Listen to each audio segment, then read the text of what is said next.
আসসালামু আলাইকুম। Welcome to medical higher study.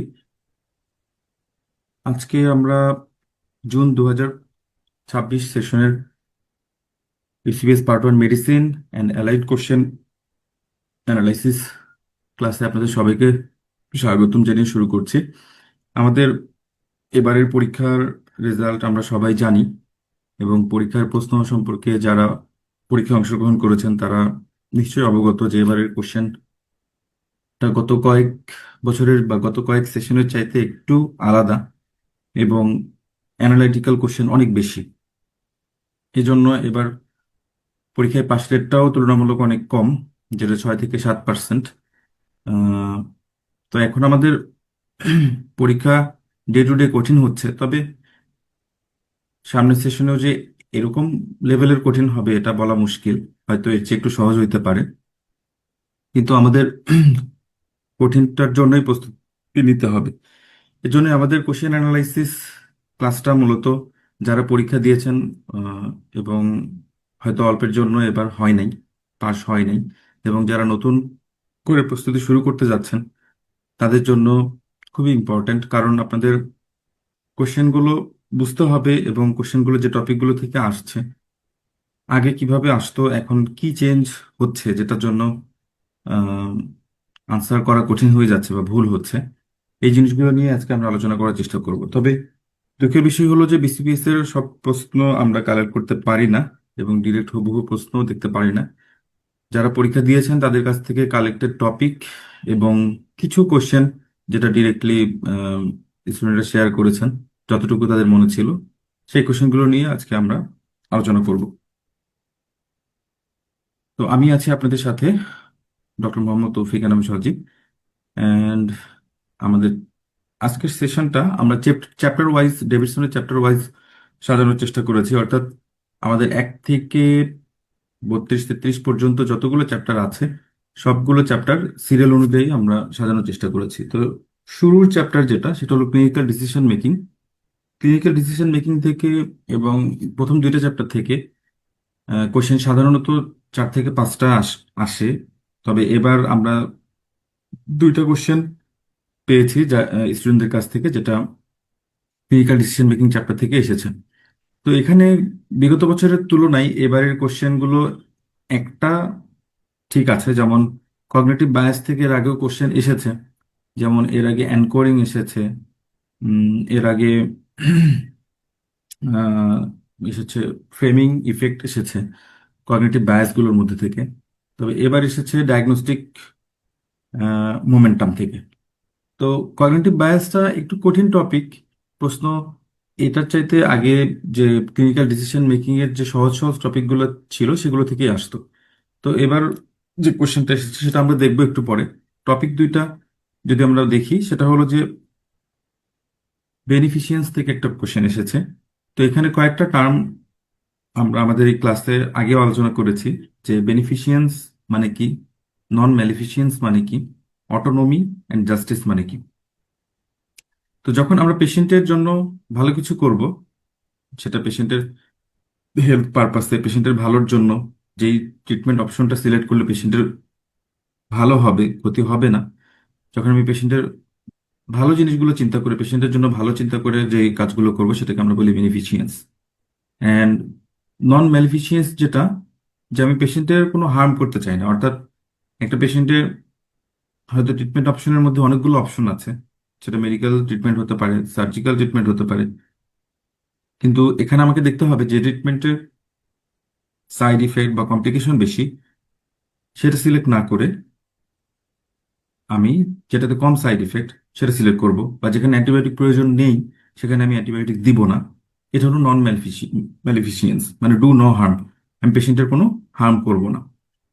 Autonomy মানে পেশেন্টের যে সিদ্ধান্ত তার রোগের ব্যাপারে বা তার চিকিৎসার ব্যাপারে, সেটাকে আমার রেসপেক্ট করতে হবে, এটা হলো অটোনমি। আর প্রত্যেকটা পেশেন্টকে আমি যখন ফেয়ারলি ট্রিট করব, তখন সেটাকে বলি আমরা জাস্টিস। আমি একজন পলিটিশিয়ানকে একভাবে ট্রিট করব, আবার একজন গরিব পেশেন্টকে আরেকভাবে ট্রিট করব, সেটা হবে না। তো আমাদের এই 4টা টার্ম সম্পর্কে আমরা যখন ক্লিনিক্যাল ডিসিশন মেকিং এর ক্লাস নিয়েছি তখন আলোচনা করেছি, তবে এবার বেনিফিশিয়েন্স থেকে কোশ্চেনটা এসেছে। আর কগনিটিভ বায়াস থেকে আমাদের আলাদা একটা ছোট ক্লাস ছিল, সেখানে প্রত্যেকটা বায়াস বায়াস সম্পর্কে আমরা আলোচনা করেছি। তবে ডায়াগনস্টিক মোমেন্টামও সেই আলোচনায় ছিল। তবে এবার ডায়াগনস্টিক মোমেন্টাম থেকে কোশ্চেনটা এসেছে। কোশ্চেনটা কিছুটা হয়তো এরকম ছিল যে ডায়াগনস্টিক মোমেন্টাম জিনিসটা হলো যে যখন আমরা দেখি যে একটা পেশেন্টের কোনো ডায়াগনোসিস আগে থেকে লেভেলিং করা আছে, অর্থাৎ একটা পেশেন্ট হয়তো আগে একজন স্যারকে দেখিয়েছে বা আগে একজন ডাক্তারকে দেখিয়েছে, সে পেশেন্টের অ্যাজমা ডায়াগনোসিস করেছে, ব্রঙ্কিয়াল অ্যাজমা। এখন পেশেন্ট শ্বাসকষ্ট নিয়ে যখন ইমার্জেন্সিতে এসেছে, হয়তো আমি তার আগের প্রেসক্রিপশন দেখে তার ডায়াগনোসিসের মানে লেখা আছে প্রেসক্রিপশনে ব্রঙ্কিয়াল অ্যাজমা, তো আমি ব্রঙ্কিয়াল অ্যাজমা হিসেবে তাকে ট্রিট করা শুরু করে দিলাম, তাকে কোনো এক্সামিন করলাম না। তার শ্বাসকষ্টের যে অন্য কারণও থাকতে পারে সেটা আমি চিন্তা করলাম না। এই যে আমাদের প্রিভিয়াস একটা এররকে বা প্রিভিয়াস ডায়াগনোসিসকে একসেপ্ট করে নেওয়াটাকে বলা হয় ডায়াগনস্টিক মোমেন্টাম। তো এই জায়গা থেকে কোশ্চেনটা আসছে। তো আমরা কোশ্চেনটা যদি দেখি, এরকম একটা কোশ্চেন ছিল যে এ ডক্টর প্রোভাইডস ট্রিটমেন্ট।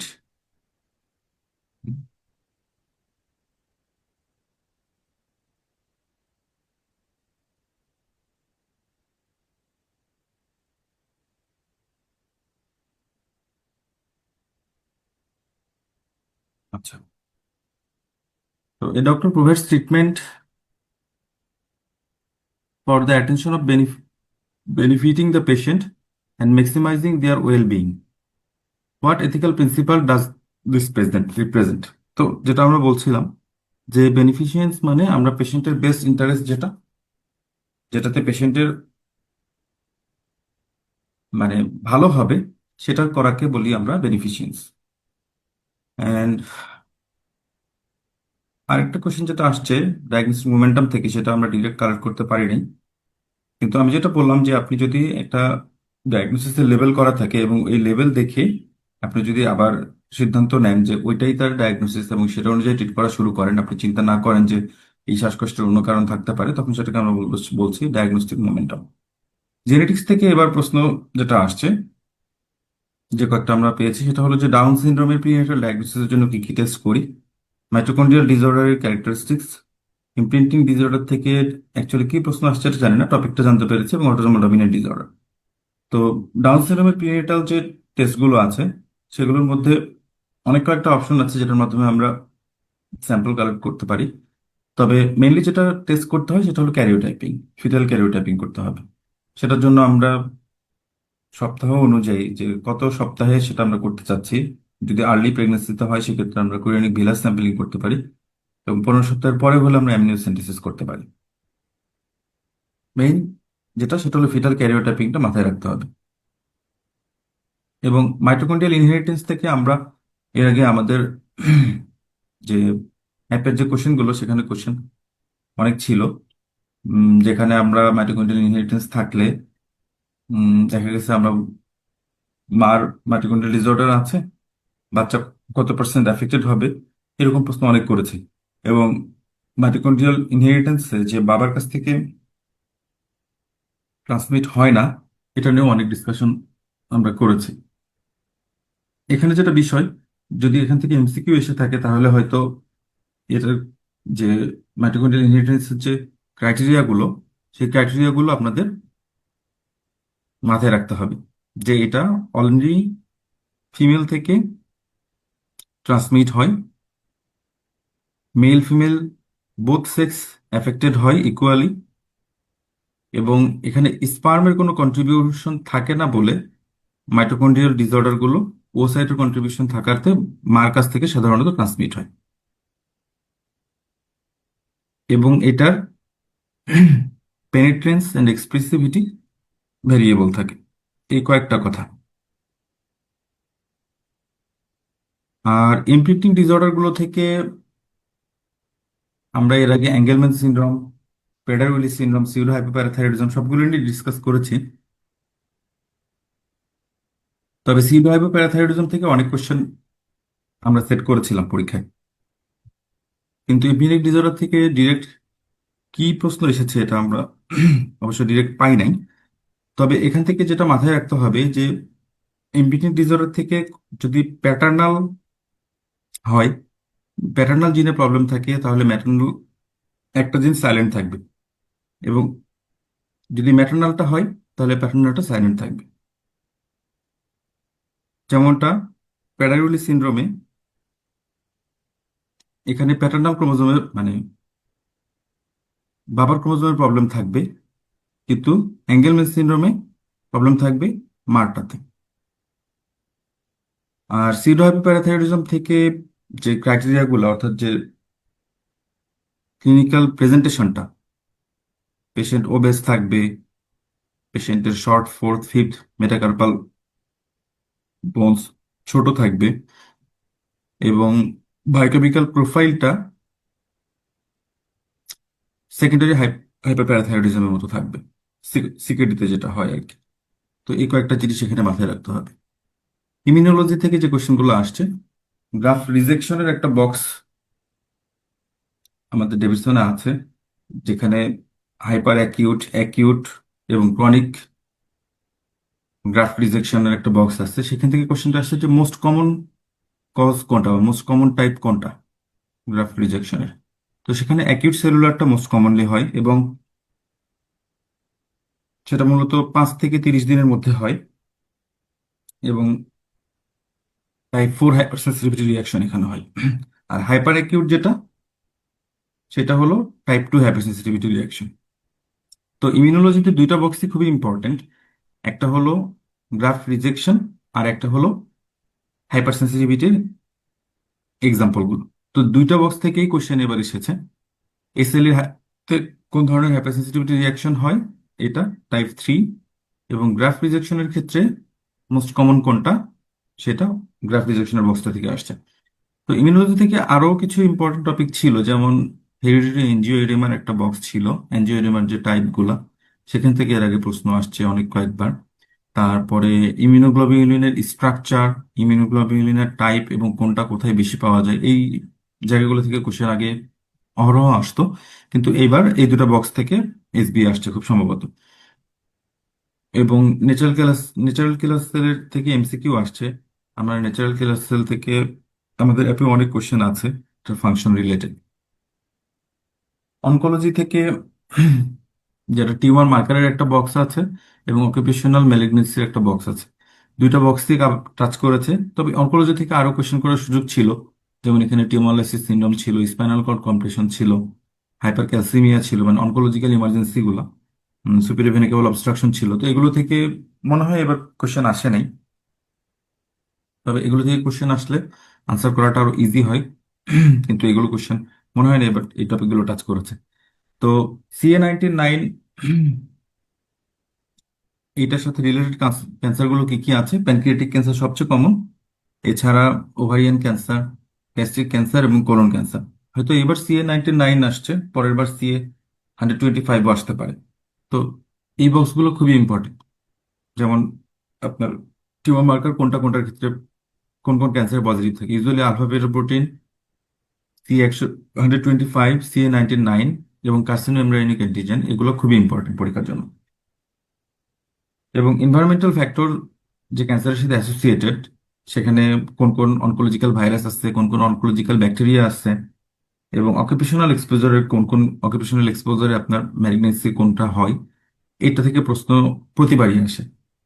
তো এইবার হয়তো অকুপেশনাল ম্যালিগনেন্সি আসছে, অর্থাৎ যেটা আমরা অ্যারোমেটিক অ্যামাইন থেকে ব্লাডার ক্যান্সার হয়, বা অ্যাসবেস্টস এক্সপোজারের ক্ষেত্রে লাং ক্যান্সার বা মেসোথেলিওমা হয়, এ ধরনের কোনো কিছু হয়তো আসছে।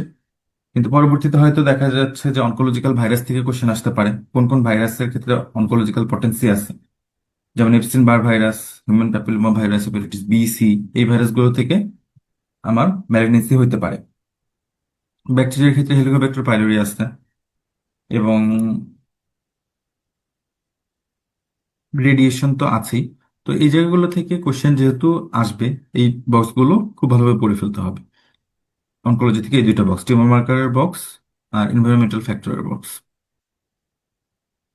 টক্সিকোলজি থেকে একদম শুরুতে টক্সিকোলজির একটা বক্স আছে বা ছবি আছে, যেখানে আমরা সবসময় টক্সিকোলজি ক্লাসে ওই বক্সটা দিয়ে শুরু করি যে কোন কোন পয়জনিং এর ক্ষেত্রে পিপিল ডাইলেটেড হবে, কোন কোন পয়জনিং এর ক্ষেত্রে পিপিল কনস্ট্রিক্টেড হবে, কোন ক্ষেত্রে হাইপারথার্মিয়া হবে, কোন ক্ষেত্রে হাইপোথার্মিয়া হবে, ক্ষেত্রে হাইপারটেনশন হবে, কোন ক্ষেত্রে হাইপোটেনশন হবে, এগুলো সব ওই ছবিটাতে দেওয়া আছে।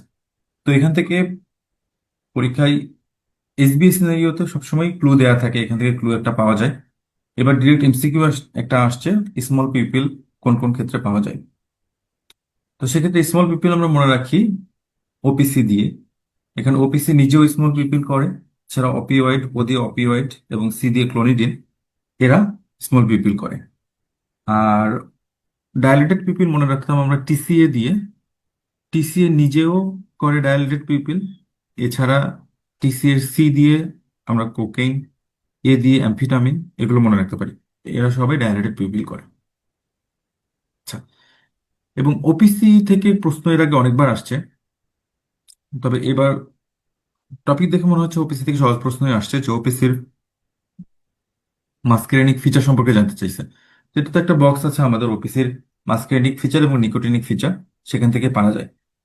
কিন্তু এর আগে আরো কঠিন প্রশ্ন আসছিল ওপিসি থেকে, মেবি 24 বা 25 সেশনে। সেটা হলো যে ওপিসি থেকে যে ইন্টারমিডিয়েট সিনড্রোম ডেভেলপ করে, সেই ইন্টারমিডিয়েট সিনড্রোমে ট্রিটমেন্ট কি।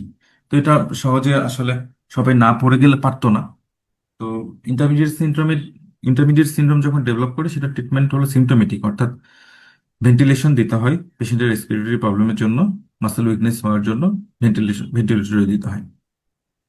আচ্ছা, আর ডিগক্সিন থেকে এবার নতুন প্রশ্ন এসেছে। ডিগক্সিন থেকে এর আগে কোশ্চেন আমি দেখি নাই। ডিগক্সিন টক্সিসিটির ইসিজি ফাইন্ডিংস জানতে চেয়েছে। ডিগক্সিন টক্সিসিটিতে কয়েক ধরনের চেঞ্জ হয়, কয়েক ধরনের চেঞ্জ আছে। ডেভিডসনে অনেক কয়েকটা পয়েন্ট লেখা আছে, এখন অপশনে যেটা ছিল সেটাই আপনাদের দিতে হবে। তবে মোস্ট লাইকলি ডিগক্সিন টক্সিসিটি যেটা থাকে atrial tachycardia with variable block.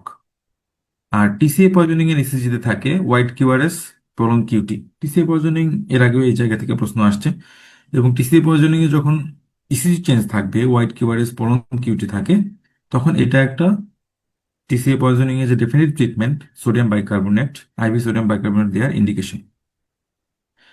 তো এটা হলো আমাদের ডিগক্সিন থেকে এই প্রশ্নটা আসছে, যে হার্ট ফেলিয়ারের patient nausea, visual disturbance, arrhythmia নিয়ে আসছে, যেগুলো ডিগক্সিন টক্সিসিটিতে হয়। এবং ইসিজি ফাইন্ডিংসটা জানতে চাইছে ডিগক্সিন টক্সিসিটির সাথে। এখানে অপশনে ছিল ভেন্ট্রিকুলার বাইজেমিনি, এই জন্য ভেন্ট্রিকুলার বাইজেমিনিটা রাইট আনসার। তো এখানে আমরা যেটা শুরুতে রাখছি, সেটা হলো atrial tachycardia with variable block, এটা অপশনে থাকলে এটা রাইট আনসার হতো। ভেন্ট্রিকুলার বাইজেমিনিটা কমন, তবে atrial tachycardia with variable block বা AV block highly suggestive for digoxin toxicity. তো এই জন্য দুইটার মধ্যে যেটা অপশনে থাকবে আর কি। দেখেন এখানে ভেরিয়েবল বাই ভেন্ট্রিকুলার বাইজেমিনিটা কমন লেখা আছে, কিন্তু atrial tachycardia with evidence of atrioventricular block বা ভেরিয়েবল ব্লক, এটা highly suggestive for digoxin toxicity. তাহলে ডিগক্সিন টক্সিসিটি এবং টিসিএ পয়জনিং দুইটা থেকে ইসিজি চেঞ্জ আসছে। এবং টিসিএ পয়জনিং এর ক্ষেত্রে এটা হলো টিসিএ পয়জনিং এর ইসিজি। দেখেন হোয়াইট কিউআরএস কমপ্লেক্স, এখানে মানে কিছুটা ভিটির মতো লাগতেছে, ভেন্ট্রিকুলার ট্যাকিকার্ডিয়ার মতো লাগতেছে। আচ্ছা, এবং এই যে টিসিএ তে যে ব্রড কিউআরএস কমপ্লেক্স ডেভেলপ করে, সেখানে এটা হলো আমার সোডিয়াম বাইকার্বনেটের ইন্ডিকেশন। আচ্ছা, ইনফেকশন ডিজিজ থেকে এবারের কোশ্চেনগুলো একটু অন্যরকম। ইনফেকশন ডিজিজ থেকে এর আগে এইচআইভি থেকে অ্যাটলিস্ট দুইটা কোশ্চেন থাকতো। এইবার শুধু এইচআইভি থেকে CD4 কাউন্ট 100 নিচে হলে মানে টক্সিকোপ্লাজমোসিস হয়, এ ধরনের হয়তো একটা কোশ্চেন এসেছিল। তবে এইচআইভি থেকে আরো অনেক ইম্পর্টেন্ট টপিক আছে যেগুলো থেকে কোশ্চেন করা যেত আর কি। আচ্ছা, তো ইনফেকশন ডিজিজ থেকে ডেঙ্গু থেকে কোশ্চেন যেটা এসেছে, এর আগে মূলত ডেঙ্গুর ফ্লুইড ম্যানেজমেন্ট, ইনিশিয়াল ট্রিটমেন্ট, এগুলো থেকে কোশ্চেন আসতো। তো এবার ডেঙ্গু থেকে একটা প্যাথোফিজিওলজি থেকে কোশ্চেন এসেছে, আর একটা ডেঙ্গু মায়োকার্ডিটিসের মার্কার সম্পর্কে জানতে চেয়েছে। তো ডেঙ্গু মায়োকার্ডিটিসে মায়োকার্ডিয়াম ইনভলভ হইলে, মায়োকার্ডিয়াম ইনভলভ হইলে তখন সবচেয়ে সেন্সিটিভ যেটা সেটা হলো যে ট্রপোনিন আই ইনভেস্টিগেশন করতে হয় আর কি। ট্রপোনিন আই রেজড হইলে সেটা মায়োকার্ডিটিসের পক্ষে। আর ডেঙ্গুতে যে প্যাথোফিজিওলজি এখানে যেটা হয়, এখানে cytokine cytokine induced endothelial dysfunction হয়। আমরা জানি যে ডেঙ্গু পেশেন্টের যে প্লাজমা লিকেজ হয় বলেই আমাদের এখানে পেশেন্ট হাইপোটেনশন হয়, পেশেন্ট শকে চলে যায়, এবং সেটা আমরা ম্যানেজ করি ফ্লুইড দিয়ে। তো আমরা যদি এতটুকু মাথায় থাকে তাহলে সেখান থেকে আমরা ইজিলি বুঝতে পারবো যে প্লাজমা লিকেজ হওয়ার জন্য পেশেন্টের ভাস্কুলার পারমিয়েবিলিটি বা ক্যাপিলারি পারমিয়েবিলিটি বাড়তে হবে, এবং তারপরে না প্লাজমা লিকেজ হবে। তো অপশন চেক করে চাইলে এটা সহজে আনসার করা যায়। জানি না পরীক্ষার অপশন ডিরেক্ট কোন অপশন দেওয়া ছিল বা অপশনের মধ্যে কোনো আরো উম, ঝামেলাও দেয়া থাকতে পারে। আচ্ছা, ডিপথিরিয়ার ক্ষেত্রে আমরা থরস কালচার করি, এবং ম্যালেরিয়ার ক্ষেত্রে এবার একটা প্রশ্ন আসছে। প্রশ্নটা একটু কনফিউজিং, যেটা প্রোফাইলিক্সিস নেওয়া সত্ত্বেও ম্যালেরিয়া হয়েছে। হয়তো একটা পেশেন্ট এরকম কিছুটা ছিল যে boy from Rangamati develops recurrent attack of malaria despite adequate antimalarial treatment. এখন which plasmodium species is most likely cause? তো আমরা জানি যে হিপনোজয়েড ফর্মে লিভারের ডরমেন্ট অবস্থায় থেকে দুইটা ম্যালেরিয়া, একটা হলো প্লাজমোডিয়াম ভিভেক্স আর প্লাজমোডিয়াম ওভালি। তো আনসার তো এখানে অপশন দুইটাই যদি থাকে, সেক্ষেত্রে এখানে ওভালি কেন আনসার না আর ভিভেক্স কেন অ্যান্সার, এটা একটু চিন্তা করতে হবে। এই জন্য যে ডরমেন্ট অবস্থায় দুইটা থাকলেও বাংলাদেশের প্রেক্ষাপটে ভিভেক্সটা বেশি হয়, এজন্য এখানে প্লাজমোডিয়াম ভিভেক্সটা হলো রাইট আনসার। এবং প্লাজমোডিয়াম ভিভেক্সের ইরাডিকেশনের জন্য অ্যান্টিম্যালেরিয়ালের সাথে প্রিমাকুইন এক্সট্রা দিয়ে দিতে হয়, যেটা আমার এই হিপনোজয়েড স্টেজটাকে ডিস্ট্রয় করতে হেল্প করে। তো এই কোশ্চেনটা একটু ট্রিকি। এছাড়া ম্যালেরিয়া থেকে আরো ইম্পর্টেন্ট কোশ্চেন আসার মতো আছে বা ছিল, এই বিগত বছরগুলোতে আসছে, যেটা ফ্যালসিফেরাম ম্যালেরিয়া বা সেরেব্রাল ম্যালেরিয়া ট্রিটমেন্ট বা ইনভেস্টিগেশন, যেটা থিক ফিল্ম থিন ফিল্ম করি, ট্রিটমেন্ট আইভি আর্টিসুনেট দিই, এগুলো এর আগে আসছে পরীক্ষায়। এবং সবচেয়ে ইম্পর্টেন্ট যেটা সেরেব্রাল ম্যালেরিয়ার কমপ্লিকেশন গুলো, এখানে ইআরডিএস হয়, এখানে হাইপোগ্লাইসেমিয়া হয়, অনেক কিছু হয়। মানে প্রায় 10 থেকে 12টা কমপ্লিকেশন আছে। কমপ্লিকেশন গুলো থেকে কোশ্চেন এর আগে আসছে, হয়তো সামনে কমপ্লিকেশন থেকে কোশ্চেন আসতে পারে। এবং কখন আমরা আইভি আর্টিসুনেট শুরু করি? প্যারাসাইট হাইপার প্যারাসাইটেমিয়া, যখন 10%-এর বেশি প্যারাসাইট থাকে পিভিএফ এ, তখন আমরা শুরু করি। তো এই জিনিসগুলো আর কি ম্যালেরিয়া থেকে আদার্স কোশ্চেন আসার মতো টপিক আর কি। এবং লিশমেনিয়াসিস থেকে এবার আসছে যেটা মোস্ট কনসিস্টেন্ট ফাইন্ডিংস, এখানে সাইটোপেনিয়া বা প্যানসাইটোপেনিয়া হয়। এটা অপশনে ছিল, হয়তো আরো ফাইন্ডিংস গুলোর সাথে এটাই মোস্ট কনসিস্টেন্ট ছিল। এছাড়া লিশমেনিয়াসিসের ক্ষেত্রে আমরা কি ইনভেস্টিগেশন করি, এটাও খুবই ইম্পর্টেন্ট। এবং এখানকার ট্রিটমেন্ট অপশন কি কি আছে, এখান থেকে কোশ্চেন আসার মতো ছিল আর কি। আচ্ছা, যে ওই যে ডেঙ্গু মায়োকার্ডিটিস এর প্রশ্নটা, troponin I is the most specific marker for myocardial injury including dengue myocarditis. আচ্ছা, অ্যানকাইলোসিমা ডিউডেনালি থেকে একটা প্রশ্ন আসছে যে অ্যানকাইলোসিমা ডিউডেনালির ক্ষেত্রে রাইট স্টেম কোনটা? তো এক্ষেত্রে অ্যানকাইলোসিমা ডিউডেনালি অ্যাকচুয়ালি একটা হুকওয়ার্ম, যেটা আপনার ক্রনিক একটা ইন্টেস্টিনাল ব্লাড লস করে, যেখান থেকে আয়রন ডেফিসিয়েন্সি অ্যানিমিয়া হয়। এবং আয়রন ডেফিসিয়েন্সি অ্যানিমিয়ার এটা একটা মোস্ট কমন কারণ। এবং আয়রন ডেফিসিয়েন্সি অ্যানিমিয়ার যে মোস্ট কমন কারণগুলোর মধ্যে কিন্তু আমরা যে কারণগুলো পড়ি, যে ফিমেলের ক্ষেত্রে মেনস্ট্রুয়েশন বা ওভারঅল হুকওয়ার্ম ইনফেস্টেশন, এছাড়া পেপটিক আলসার ডিজিজ বা যে কোনো গাটের একটা প্যাথোলজি, সেগুলোর মধ্যে কিন্তু হুকওয়ার্ম ইনফেস্টেশনটা আসে। এবং অ্যানকাইলোসিমা রিউডিনালি সেটার ক্ষেত্রে মোস্ট কমন কজ। কার্ডিওলজি থেকে এবার যে প্রশ্নগুলো আসছে একটু ডিফিকাল্টি মনে হয়েছে, আহ, যেগুলো আমরা দেখতেছি এখানে। আহ, এর বাইরে যদি কিছু এসে থাকে, সবগুলো তো পাওয়া যায়নি, তবে একটু ডিফিকাল্ট। যেমন ইজিটির কন্ট্রা ইন্ডিকেশনটা একটু ডিফিকাল্ট। ইজিটির কন্ট্রা ইন্ডিকেশন আসলে এক্সারসাইজ ইসিজির একদম লাস্ট লাইনে তিনটা কথা আছে, ওই তিনটা কথা থেকে কোশ্চেনটা করছে, মানে করা হয়েছে। কিন্তু ইজিটির কন্ট্রা ইন্ডিকেশন আগে থেকে না পড়ে গেলে অপশন দেখে কনফিউজ হওয়ার চান্স খুবই বেশি। যেমন আপনার তিনটা জিনিস, একটা হলো ডিকম্পেনসেটেড হার্ট ফেলিওর, এটা তো আমরা দেখতে পাচ্ছি এখানে, এছাড়া অ্যাকিউট করোনারি সিনড্রোম এবং সিভিয়ার হাইপারটেনশন। এই তিনটা কন্ডিশনে আপনি ইটিটি করতে পারবেন না, কন্ট্রাইন্ডিকেটেড। কি কি বললাম? একটা হলো অ্যাকিউট করোনারি সিনড্রোম, একটা হলো ডিকম্পেনসেটেড হার্ট ফেলিওর, একটা হলো সিভিয়ার হাইপারটেনশন। তিনটা যেটা অপশনে ছিল আর কি, সেটাই রাইট আনসার। এখানে ডিকম্পেনসেটেড হার্ট ফেলিওরটা আমরা লিখেছি আর কি। আচ্ছা, এইচওসিএম থেকে প্রশ্ন, সেপ্টাল হাইপারট্রফি হয় এখানে, এইচওসিএম এ সাডেন কার্ডিয়াক ডেথ হয়, সেটারও কিছু রিস্ক ফ্যাক্টর আছে। তো সেগুলো থেকে এবার আসে না, হয়তো এইচওসিএম এর যে মেইন প্যাথোলজি সেপ্টাল হাইপারট্রফি হয়, সেখান থেকে কোশ্চেনটা আসছে। আচ্ছা, আর সাবঅ্যাকুট এন্ডোকার্ডাইটিস, এটা হয়তো সবাই পেরে গেছেন, এটা আর আলাদা করে আলোচনা করছি না। এবং angina high risk post MI, post MI এর ক্ষেত্রে এনজাইনার হাই রিস্ক সবচেয়ে বেশি থাকে। রিমডেলিং প্রিভেনশন ড্রাগস, এটা থেকে আমরা এর আগে অনেক কোশ্চেন দিয়েছি যে আমরা মেনলি কোশ্চেন এসবি এখান থেকে যেটা করতাম, যে রিমডেলিং প্রিভেনশন ড্রাগ হিসেবে বা কার্ডিয়াক রিমডেলিং এর ক্ষেত্রে, প্রিভেনশনের ক্ষেত্রে কোন ড্রাগের রোল নেই। যেমন ডায়াবেটিক্স এর কোনো রোল নেই, রোল আছে কাদের? এসি ইনহিবিটর, বিটা ব্লকার, এই ড্রাগগুলোর রোল আছে।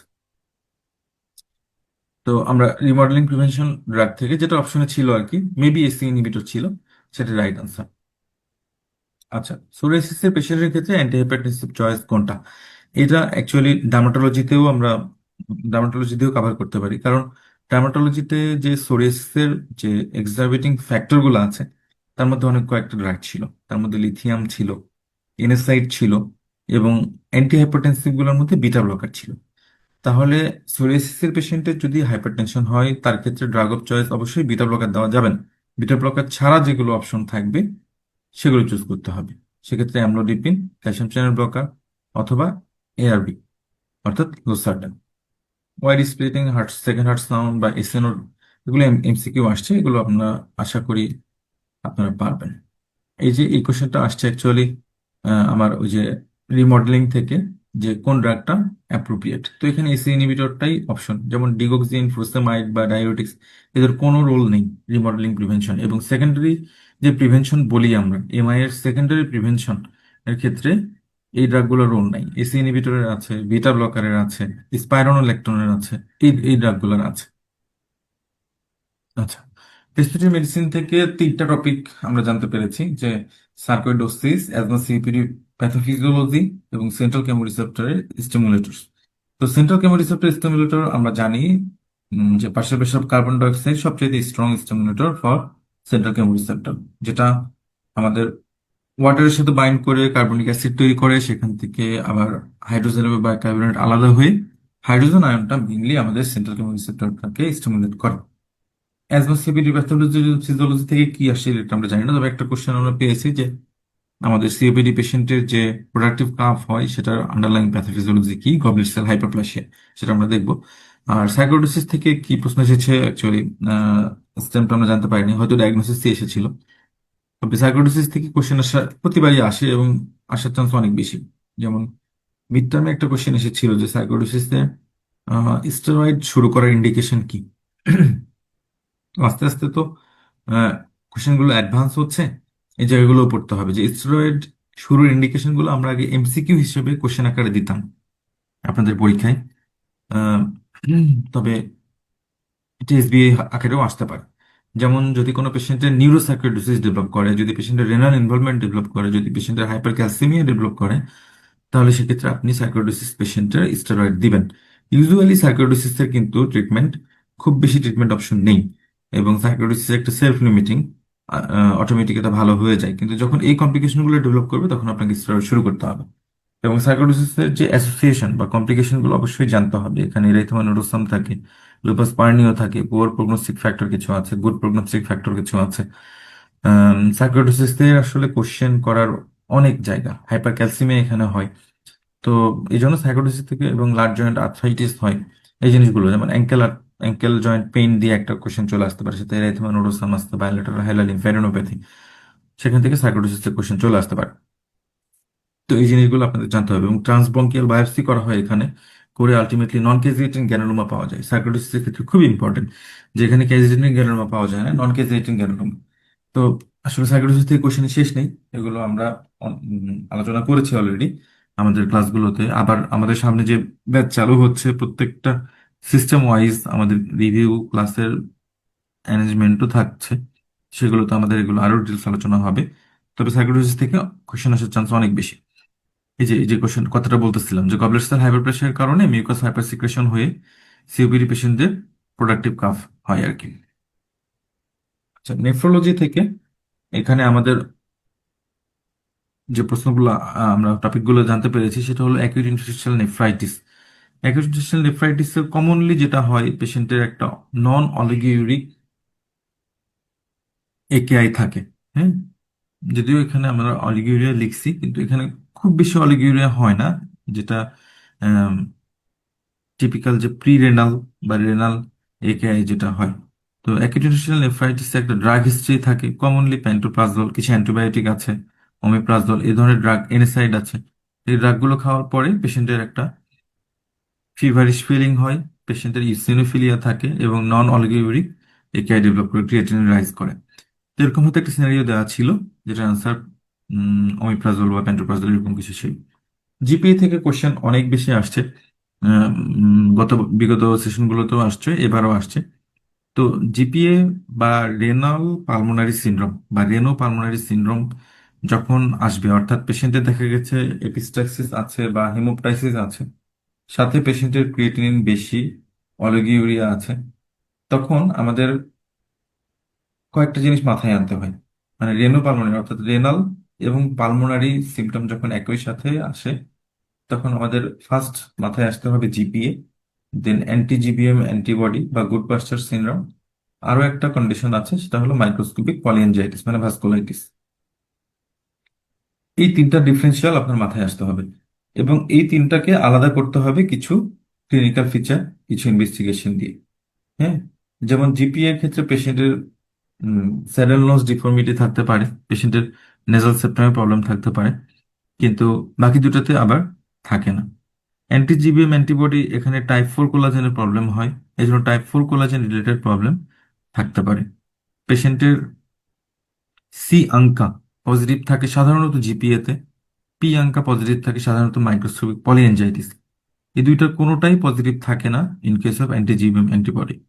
কিন্তু অ্যান্টিজিবিএম অ্যান্টিবডির ক্ষেত্রে আপনি যদি রেনাল বায়োপসি করেন, তাহলে ওইখানে অ্যান্টিজিবিএম অ্যান্টিবডি পজিটিভ পাবেন। তো এগুলো হলো আমাদের এই তিনটা ডিফারেন্সিয়েটিং পয়েন্ট। তো এগুলো নিশ্চয়ই কোনো একটা ক্লু আপনার পরীক্ষায় দেওয়া থাকবে, যেটা দেখে আপনাকে আলাদা করতে হবে। ডায়ালিসিসের সময় হাইপোটেনশন নতুন টপিক আমার কাছে মনে হয়েছে, এমসিকিউ আসছে যে কেন ডায়ালিসিসের সময় হাইপোটেনশন হয়। যেটা ডেভিশনে আছে নিশ্চয়ই, সেখান থেকে আপনাদের একটু দেখে নিতে হবে যে অনেক সময় আমাদের এটা খুবই কমন একটা প্রবলেম, যে যদি অনেক বেশি ভলিউম লস হয়ে যায়, পেশেন্টের আগে থেকে একটা হার্ট ফেলিওর থাকে, এই কন্ডিশনগুলো থাকলে বা কনকমিটেন্ট একটা ইনফেকশন থাকলে হাইপোটেনশন ডেভেলপ করতে পারে। তো জিপিএ থেকে এই প্রশ্নটা আসছে যে পেশেন্ট নেজাল ক্রাস্টিং, সাইনোসাইটিস এবং লাংসে একটা ক্যাভিটারি লিশন নিয়ে আসছে, কোন অ্যান্টিবডিটা স্পেসিফিক তার জন্য? সি আঙ্কা, এটার আরেকটা নাম PR3। তো আমরা এই সেম প্রশ্ন আমাদের রিভিউ ব্যাচের কোশ্চেনে ছিল, মানে রিভিউ এক্সামের কোশ্চেনে ছিল যে জিপিএ তে কোন অ্যান্টিবডি থাকে, সেখানে ডিরেক্ট সি আঙ্কা দেওয়া ছিল বা PR3 লেখা ছিল আর কি। তো একটা পেশেন্টের লাংসে ক্যাভিটেশন আছে, হেমোপটাইসিস আছে, সাথে পেশেন্টের রেনাল কোনো সিমটম অর্থাৎ ইউটিআই, সরি ইউটিআই বলছি, একেআই হয়ে বসে আছে বা ক্রিয়েটিনিন রাইজিং, তখন আপনাকে চিন্তা করতে হবে এটা জিপি। যদিও এখানে রেনাল প্রবলেম এখানে দেয়া নাই, শুধু রেসপিরেটরি প্রবলেম দিয়ে জিপি ডায়াগনোসিস করতে বলেছে এখানে, কিন্তু সেটা আসলেই একটু টাফ। তবে যেহেতু নেজাল ক্রাস্টিং সাইনোসাইটিস বলছে, সেহেতু এটা জিপি এর পক্ষে বেশি যাবে। আচ্ছা, ক্লিনিক্যাল বায়োকেমিস্ট্রি থেকে যে কোশ্চেনগুলো আসছে, সবগুলাই মোটামুটি ভালো টপিক থেকে কোশ্চেন আসছে এবং খুবই অ্যানালাইটিক্যাল টাইপের কোশ্চেন আসছে। যেমন হাইপোক্যালিমিয়ার অনেকগুলো কারণ আছে। কমন যে কারণগুলো আমরা ভাগ করি, হাইপোক্যালিমিয়ার সাথে হাইপারটেনশন, হাইপোক্যালিমিয়ার সাথে নর্মাল ব্লাড প্রেশার, হাইপোক্যালিমিয়ার সাথে মেটাবলিক অ্যালকালোসিস, হাইপোক্যালিমিয়ার সাথে মেটাবলিক অ্যাসিডোসিস। এরকম 4টা প্যাটার্নে আমরা হাইপোক্যালিমিয়ার কারণগুলো মনে রাখি। তবে দুঃখের বিষয় হলো যে হাইপোক্যালেমিয়া যখন আমরা ওয়ার্ডে ডিল করি পেশেন্ট, তখন হাইপোক্যালেমিয়ার এই কারণগুলো খুঁজতে খুঁজতে পাশাপাশি যখন আমরা হাইপোক্যালেমিয়া কারেকশন করি পটাশিয়াম ক্লোরাইড দিয়ে, পেশেন্টের কোনোভাবে দেখা যাচ্ছে কারেকশন হচ্ছে না। তখন ইমিডিয়েট যে স্টেপটা আমাদের করতে হয়, সেরাম ম্যাগনেসিয়াম দেখতে হয়। কারণ কোনো পেশেন্টের যদি হাইপোম্যাগনেসিমিয়া থাকে, তাহলে সেই পেশেন্টের সাথে হাইপোক্যালিমিয়া থাকবে, এবং ওই হাইপোক্যালিমিয়া কারেকশন হবে না যতক্ষণ না আপনি ম্যাগনেসিয়াম কারেকশন করবেন। তো এই জন্য এটা খুবই একটু প্র্যাকটিক্যাল কোশ্চেন। তো এই কোশ্চেনটা আসলে ডেভিসন থেকে খুঁজে বের করে পড়াটা খুবই মানে মানে রেয়ার, যদি না কেউ ওয়ার্ড ওরিয়েন্টেড ডিসকাশনে এই জিনিসটা না শেখে। কারণ হাইপোম্যাগনেসিয়ামিয়ার মধ্যে বা হাইপোক্যালিমিয়ার লাস্ট ট্রিটমেন্টের একদম শেষের দিকে এই কথাটা লেখা আছে যে ম্যাগনেসিয়াম চেক করতে হবে, ম্যাগনেসিয়াম কারেকশন করতে হবে, দেন হাইপোক্যালিমিয়া কারেকশন হবে আর কি। এদের ক্ষেত্রে সিএর থেকে একটা না একটা প্রশ্ন অনেকভাবেই আসে। যেমন এর আগে আপনার সিএর থেকে কোশ্চেন আসছে, সেটা হলো স্মল সেল লাং ক্যান্সারের সাথে পেশেন্ট হাইপোনাট্রিমিয়া নিয়ে আসছে, তার ক্ষেত্রে কারণ হিসেবে সিয়ার ডায়াগনোসিস সেটা জানতে চাওয়া হয়েছিল। সিয়াদের যে ডায়াগনস্টিক ফিচার, এখানে প্লাজমা অসমোলারিটি কম হবে এবং ইউরিন অসমোলারিটি বেশি হবে, এই ডায়াগনস্টিক ক্রাইটেরিয়া দিয়েও প্রশ্ন আসছে। কিন্তু এবার যেটা আসছে সিয়াদের ড্রাগ কজ থেকে। এখন সিয়াদের ড্রাগ কজ অনেক বিশাল। এখানে ব্রড হেডিং এ লেখা আছে যে anticonvulsants, antipsychotics, antidepressant, cytotoxic drug সবগুলাই আপনার সিয়াদ করে। কিন্তু এখন এইগুলোর মধ্যেও, অর্থাৎ অ্যান্টি এপিলেপটিক গুলোর মধ্যেও কার্বামাজিপিন খুবই কমনলি সিয়াদ করে। এটাও একটা ক্লিনিক্যাল ওরিয়েন্টেশন থেকে আনসার করার মতো কোশ্চেন। অপশন আরো বাকিগুলো কি ছিল এটা তো আমাদের জানা নেই। তবে কার্বামাজিপিন আমাদের ট্রাইজেমিনাল নিউরোলজিয়ার জন্য ফার্স্ট লাইন ড্রাগ, এবং এপিলেপসিতেও এখন খুব রেয়ারলি ইউজ করা হয়। তারপর যদি ইউজ করা হয়ে থাকে অ্যান্টিএপিলেপটিক হিসেবে, তাহলে সেটা সাইড ইফেক্ট হাইপোনাট্রিমিয়া, এবং সেটা due to inappropriate ADH secretion. তো এক্ষেত্রে সিয়াদের সাথে যে অ্যাসোসিয়েশন গুলো জানতে হবে। আমরা ম্যালিগনেন্সি জানি, এবং সেন্টার মানে সিএনএস ডিজিজ গুলো যেমন স্ট্রোক, ইনফেকশন, এগুলোতেও হতে পারে। সিম্পল নিউমোনিয়া থেকেও আপনার সিয়াদ হতে পারে। এবার যে ড্রাগ কজ আসলো, ড্রাগ কজের মধ্যে যে কার্বামাজিপিন খুবই কমন, এটা আপনাদের এখন জেনে রাখতে হবে। হাগমা নাগমা অর্থাৎ high anion gap metabolic acidosis বা নর্মাল এনএন গ্যাপ মেটাবলিক অ্যাসিডোসিসের কারণগুলো আমরা সবাই বক্স আকারে পড়েছি। হাইপারক্যালসিমিয়ার initial treatment IV normal saline. এটা বিগত কয়েকটা সেশনেই মানে প্রতিবারই মনে হয় আসে এর কোশ্চেনটা, যে পেশেন্টের হাইপারক্যালসিমিয়া ইনিশিয়াল ট্রিটমেন্ট কি, আইভি নর্মাল স্যালাইন, অর্থাৎ হাইড্রেশন হাইড্রেশন হাইড্রেশন। হাইপারক্যালসিমিয়ার ফার্স্ট লাইন ট্রিটমেন্টই হলো হাইড্রেশন। এছাড়া হাইড্রেশন রিলেটেড কোশ্চেন প্রতিবারই আসে, যেমন কন্ট্রাস্ট ইনডিউস নেফ্রোপ্যাথি প্রিভেনশনের জন্য আপনাকে প্রপার হাইড্রেশন করতে হবে, tumour lysis syndrome proper hydration করতে হবে। তো এই জিনিসগুলো মাথায় রাখতে হবে, এবং সেটা নর্মাল স্যালাইন দিয়ে। একেআই পেশেন্ট প্রি রেনাল একেআই, সেখানে অবশ্যই আপনাকে আইভি নর্মাল স্যালাইন দিতে হবে। আচ্ছা, আর আরেকটা ইম্পর্টেন্ট কোশ্চেন এবার আসছে, যেটা একটু অ্যানালাইটিক্যাল। সেটা হলো যে হাইপোনাট্রিমিয়ার পেশেন্টের মানে সরি অ্যাড্রেনাল ইনসাফিসিয়েন্সি পেশেন্টের হাইপোনাট্রিমিয়ার মেকানিজমটা কি। তো এটা আসলেই একটা মানে অন্যরকম কোশ্চেন হয়ে গেছে, না জানলে আসলে পারা খুবই টাফ। কারণ ইউজুয়ালি কর্টিসল এডিএইচ কে সাপ্রেস করে রাখে নর্মাল সময়। কিন্তু যদি আপনার কর্টিসল কমে যায় অ্যাড্রিনাল ইনসাফিসিয়েন্সির জন্য, তখন এডিএইচ এর উপর যে সাপ্রেসিভ ইফেক্টটা ছিল সেটা কম থাকবে, স্বাভাবিকভাবে এডিএইচ তখন বেড়ে যাবে।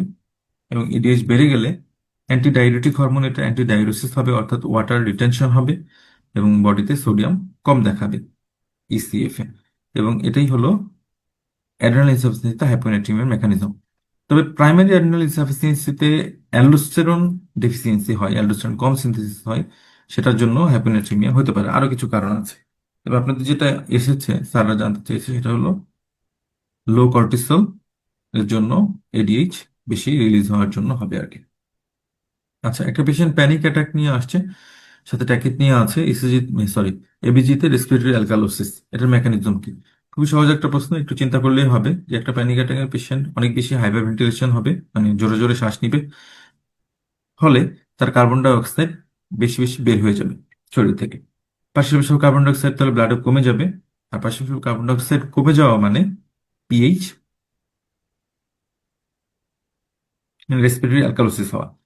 তো এটা আমরা প্যানিক অ্যাটাক দিয়ে এর আগেও মানে কোশ্চেন করেছি যে প্যানিক অ্যাটাকে রেসপিরেটরি অ্যালকালোসিস হয়, পিএইচ পার্শ্ববর্তী কার্বন ডাই অক্সাইড কমে গেলে পিএইচ বেড়ে যায়। এবং এখান থেকে এবার প্যাথোফিজিওলজি থেকে কোশ্চেনটা এসেছে। এন্ডোক্রাইন থেকে খুবই ভালো ভালো প্রশ্ন আসছে এবার। যেমন মিক্সিডেমা কমা, ডিরেক্ট একটা কোশ্চেন আমরা পরীক্ষায় দিয়েছিলাম আপনাদের, যে মিক্সিডেমা কমাতে একই সাথে আইভি T3 সাথে হাইড্রোকর্টিসন দিতে হবে, কারণ আমরা জানি না এখানে কনকমিটেন্ট অ্যাড্রেনাল ইনসাফিসিয়েন্সি আছে কিনা।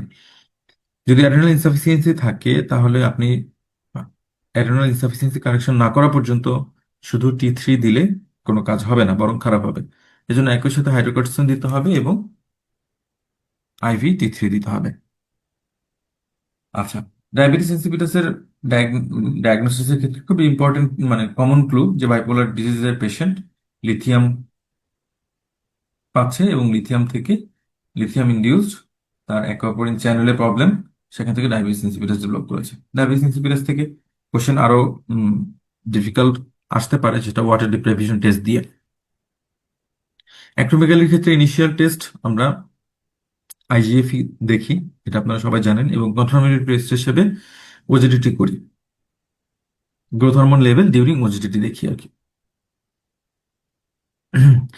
তাহলে দেখেন যে অ্যাক্রোমেগালি থেকে অনেক কোশ্চেন, এর আগে কমন কয়েকটা কোশ্চেন আপনারা জানেন যে অ্যাক্রোমেগালির সাথে একটা কার্সিনোমা কোলনের অ্যাসোসিয়েশন আছে, সেটা একটা ইম্পর্টেন্ট কোশ্চেন। এই জন্য আমরা স্ক্রিনিং হিসেবে কোলোনোস্কোপি করি, এটা একটা ইম্পর্টেন্ট কোশ্চেন।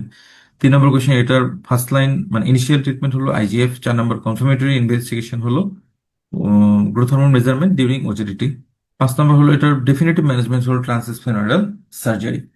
তাহলে অ্যাক্রোমেগালির এই কয়েকটা কথা। এছাড়া অ্যাক্রোমেগালিতে যে অনেক বেশি সোয়েটিং হয়, এটার কারণ সোয়েট গ্ল্যান্ড হাইপারপ্লাসিয়া, হেডেক হয়, আরো অনেকগুলো বিষয় আছে অ্যাক্রোমেগালি থেকে।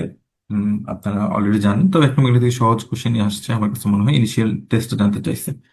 সাবক্লিনিক্যাল থাইরয়েডেক্টমির একটা পেশেন্টের পার্সেন্স অফ ভয়েস যদি হয় তাহলে রিকারেন্ট রেনিজের নার্ভ পালসে এটা খুব সহজে বোঝা যাচ্ছে। এবং প্রাইমারি হাইপারপ্যারাথাইরয়েডিজম থেকে একটা বায়োকেমিক্যাল পিকচার দিয়ে কোশ্চেন আসছে, সেটা হলো হাই ক্যালসিয়াম, লো ফসফেট, রিকারেন্ট স্টোন, যেটা প্রাইমারি হাইপারপ্যারাথাইরয়েডিজমের পক্ষে সবকিছু। তো এই যে বায়োকেমিক্যাল প্রোফাইল দেখে আনসার করা, এই কোশ্চেনগুলো সবসময় ঝামেলা হয়। এবং এটা আমরা সবসময় এর আগেও ক্লাসে বলেছি যে আপনাদের কয়েকটা জিনিস মাথায় রাখতে হবে, যে অস্টিওপোরোসিস এবং অস্টিওপেট্রোসিস এই দুটো কন্ডিশনে সবই নর্মাল থাকে, calcium, phosphate, ALP, parathyroid hormone, এই চারটা জিনিস তো দেখতে হয়, চারটাই নর্মাল থাকে। পেজের ডিজিজ খুব সহজে আলাদা করা যায়, কারণ এখানে আইসোলেটেড ALP বেশি থাকে, বাকিগুলো নর্মাল থাকে। আচ্ছা, আর অস্টিওম্যালাসিয়া এটা একটু ঝামেলা। অস্টিওম্যালাসিয়া মানে vitamin D deficiency. Vitamin D ডেফিসিয়েন্সির কারণে এখানে ক্যালসিয়াম কমে যায়, হাইপোক্যালসিমিয়া, হাইপোফসফেটেমিয়া হয়, অন্যদিকে PTH এবং ALP বেড়ে যায় অস্টিওম্যালাসিয়ার ক্ষেত্রে। আচ্ছা, প্রাইমারি হাইপারপ্যারাথাইরয়েডিজম তো আমরা এখানেই দেখছি যে এখানে প্রাইমারি হাইপারপ্যারাথাইরয়েডিজম মানে কি, এখানে প্যারাথাইরয়েড গ্ল্যান্ডের সেল প্রবলেম, সে বেশি বেশি ক্যালসিয়াম রিলিজ করবে, হাইপার ক্যালসিমিয়া থাকবে, এজন্য ফসফেট কমে যাবে। অন্যদিকে PTH এবং ALP বাড়বে, PTH বেশি বেশি রিলিজ হওয়ার কারণেই তো হাইপার ক্যালসিমিয়া হচ্ছে এখানে। আর সেকেন্ডারি হাইপারপ্যারাথাইরয়েডিজম যেটা CKD-তে হয়, যেটা কিছুটা সিউডো হাইপোপ্যারাথাইরয়েডিজমের মতোই ক্লিনিক্যাল পিকচার, এইখানে সবই বেশি থাকবে, শুধু ক্যালসিয়াম কম থাকবে, হাইপোক্যালসিমিয়া থাকবে। আর টারশিয়ারিতে সবই বেশি থাকবে, অর্থাৎ ক্যালসিয়াম, ফসফেট, ALP, PTH সবই বেশি থাকবে। তো এই বায়োকেমিক্যাল প্রোফাইল থেকে প্রতি সেশনে একটা কোশ্চেন আসেই কোনো না কোনো ভাবে। তো এবারও ব্যতিক্রম না, এবার হাইপারপ্যারাথাইরয়েডিজম দিয়ে আসছে। আচ্ছা, হাইপারটেনশন, হাইপোক্যালেমিয়া, এটা আমি একটু আগে বলতেছিলাম যে হাইপোক্যালেমিয়ার সাথে হাইপারটেনশন থাকলে আমরা চারটা কজ চিন্তা করি, যেটা cons syndrome, Cushing syndrome, little syndrome, অথবা গ্লুকোকর্টিকয়েড এক্সেস। আর হাইপোক্যালেমিয়ার সাথে যদি নর্মাল টেনশন মানে নর্মাল ব্লাড প্রেশার থাকে, তখন আমরা চিন্তা করি বার্টার সিনড্রোম, জেন্টলম্যান সিনড্রোম, আর হলো রেনাল টিউবুলার অ্যাসিডোসিস। ইম্পর্টেন্ট যেটা রেনাল টিউবুলার অ্যাসিডোসিস থেকে কোশ্চেন এবার আমি দেখি নাই, তবে এটা খুব ইম্পর্টেন্ট টপিক, প্রতিবারই প্রশ্ন আসে, যেখানে টাইপ 1 টাইপ 2-তে সাধারণত কি থাকে, হাইপোক্যালেমিয়া, কিন্তু টাইপ 4-এ থাকে হাইপারক্যালেমিয়া। এবং প্রত্যেকটারই অ্যাসোসিয়েশন খুবই ইম্পর্টেন্ট। তো এবার হয়তো প্রশ্ন এভাবে আসছে হাইপোক্যালেমিয়া হাইপারটেনশনের কারণ, পরের সেশনে হয়তো আপনার রিনাল টিউবুলার অ্যাসিডোসিস থেকে কোশ্চেন চলে আসতে পারে। আচ্ছা, আরো কিছু প্রশ্ন আছে এখানে। আচ্ছা, diabetic nephropathy first line management, AC inhibitor বা এআরবি, এটা অনেকবার ক্লাসে ডিসকাশন করা হয়েছে। এবং ডায়াবেটিক নেফ্রোপ্যাথিতে যে প্রোটিন ইউরিয়া হয় সেটা প্রিভেনশন করার জন্য আমরা এটা দিই। সেম ভাবে যদি যে কোনো প্রোটিন ইউরিয়ার ক্ষেত্রেই first line drug AC or ARB. আচ্ছা, রিফিডিং সিন্ড্রোম থেকে প্রতিবার যে প্রশ্নটা আসে বা এর আগেও আসছে সেটা হলো হাইপোফসফেটিমিয়া। রিফিডিং সিন্ড্রোমের ক্ষেত্রে খুবই ইম্পর্টেন্ট একটা ইলেক্ট্রোলাইট ইমব্যালেন্স। তো আমরা যদি র্যাপিড কারেকশন করি পেশেন্টের, ম্যালনারিশ পেশেন্ট বা স্টারভেশনের পেশেন্টকে যদি র্যাপিড নিউট্রিশন দেওয়া শুরু করি তখন হাইপোফসফেটিমিয়া হয়। তবে এবার প্রশ্ন আসছে রিফিডিং সিন্ড্রোমের সাথে পেশেন্টের অ্যারিথমিয়া আছে, সেক্ষেত্রে কোন ইলেকট্রোলাইট ইমব্যালেন্সটা পেশেন্টের আন্ডারলাইং কারণ হতে পারে? সেক্ষেত্রে হাইপোক্যালেমিয়াটা এবার পরীক্ষায় আসছে। জিঙ্ক ডেফিসিয়েন্সি থেকে এমসিকিউ সম্ভবত এসেছে। আচ্ছা, গ্যাস্ট্রোএন্টারোলজি থেকে আমাদের অনেক কয়েকটা প্রশ্নই ইম্পর্টেন্ট আসছে এবার, যেমন অ্যাকিউট প্যানক্রিয়াটাইটিসের সিভিয়ারিটি মার্কার নিয়ে আমরা অনেক কোশ্চেন করছি। এখানে গ্লাসগো স্কেল অনুযায়ী আমাদের অনেক কয়েকটা সিভিয়ারিটি মার্কার ছিল। তার মধ্যে সিআরপি নিয়ে কথা ছিল, যেটা সিআরপি দেখা হয়, অর্থাৎ আমরা ওয়ার্ডে যেটা প্র্যাকটিস করি যে সিআরপি দেখে আমরা পেশেন্টকে মুখে খাবার অ্যালাউ করবো কি করব না এটা সিদ্ধান্ত নিই।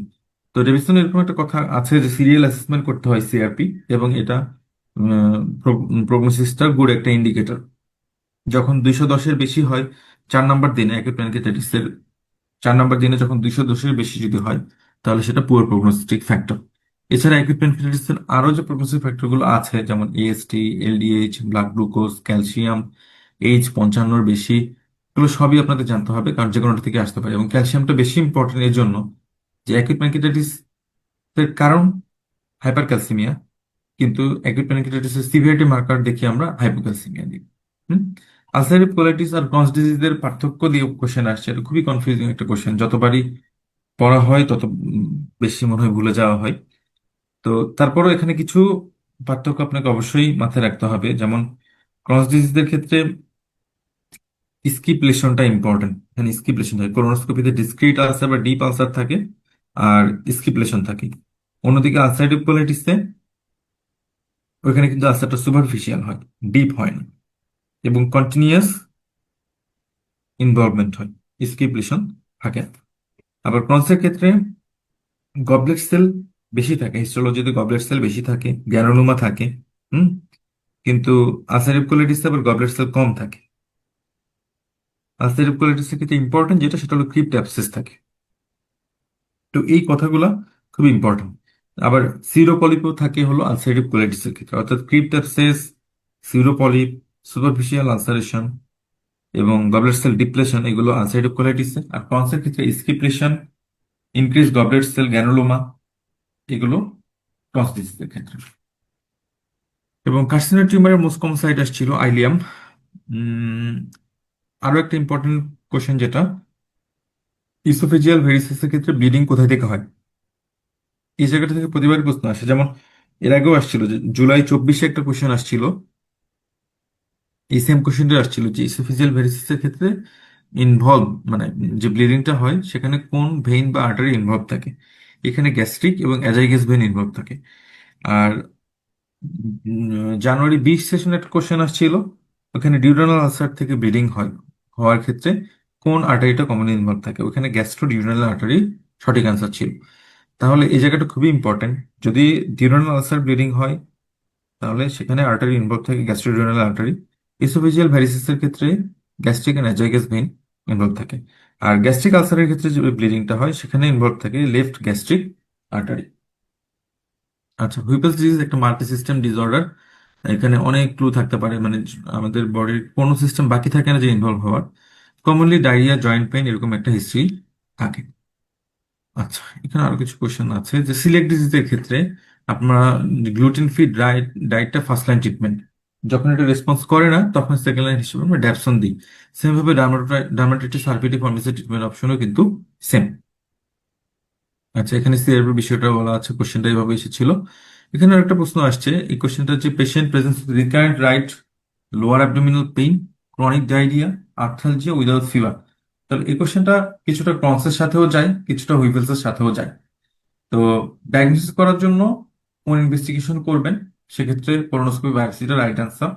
কারণ কনস যদি হয় সেক্ষেত্রেও আমার কোলোনোস্কোপি এবং বায়োপসি লাগবে ডেফিনিটিভ ডায়াগনোসিসের জন্য। যদি হুইপেলসও চিন্তা করি সেক্ষেত্রেও আমাকে পিরিয়ডিক অ্যাসিড শিফট স্টেইনিং দেখার জন্য কোলোনোস্কোপি বায়োপসি লাগবে। অ্যান্ড ক্রস থেকে আরেকটা প্রশ্ন, যেটা স্কিপলেশন দিয়ে আমরা আলাদা করবো। হেপাটোলজি থেকে আবার উইলসন ডিজিজ থেকে কোশ্চেন আসছে। উইলসন ডিজিজের ক্ষেত্রে যে প্যাথোফিজিওলজি, সেটা হলো যে আমরা জানি এখানে ATP7B জিনে মিউটেশন হয়, এবং ওইটা আমাদের কপার এক্সক্রিশনের ক্ষেত্রে, বাইলের মাধ্যমে কপার এক্সক্রিশনের ক্ষেত্রে এটা ট্রান্সপোর্টারটা হেল্প করে।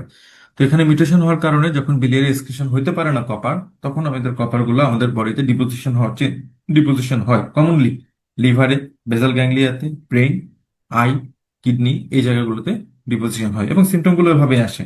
আইকে কে ফ্রিং আসে, বেসাল গ্যাংলিয়া ইনভলভ হলে এক্সট্রাপিরিয়ডাল সিনড্রোম কোরিয়া নিয়ে পেশেন্ট প্রেজেন্ট করে।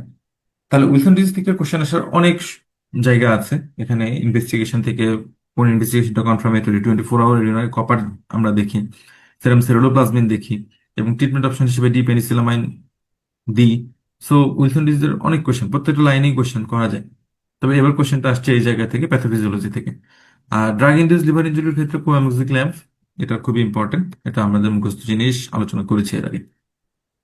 আচ্ছা, হেমাটোলজি থেকে আসলে ডিরেক্ট কি কি কোশ্চেন আসছে আমরা জানতে পারি নাই, তবে টপিকগুলো যেগুলো পেয়েছি, লিম্ফোমা, পিএনএইচটা মিড টার্মের কোশ্চেন আসতো আগে, এখন পার্ট 1-এ চলে আসতেছে।